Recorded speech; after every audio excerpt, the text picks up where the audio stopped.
remind you this morning about the woman with the issue of blood. The power was in Jesus. It was there. Jesus didn't come to the woman and say, hey, come. Here's your healing. She had to have faith. She had to apply that faith. And you know how she applied it? She pushed herself between those people, between the men. Because in those days, the women were not allowed to be with the men.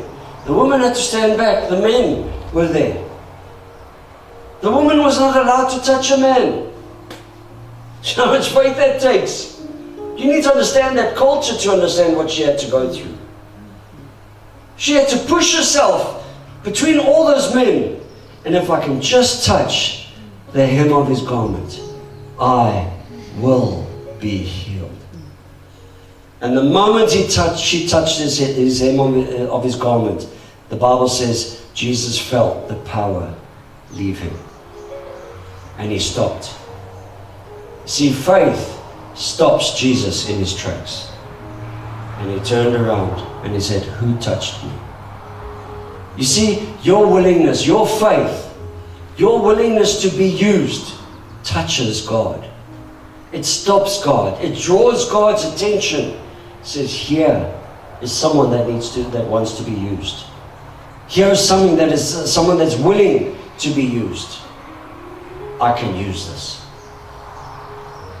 Now you must understand, in those days, when a woman had an issue of blood, she had to go around and say, unclean, unclean. She had to separate herself from everybody else because she was unclean. God was willing to use an unclean person. Aren't we unclean? Aren't we got things in our lives, issues in our lives that makes us unclean? And we stand and we keep on going saying, Lord, unclean, unclean. How can you use me? I'm unclean. And all he says is just have faith. Be willing to be used even in your uncleanness. And you'll see the power of God move. And when you are willing to be used, your uncleanness will be healed.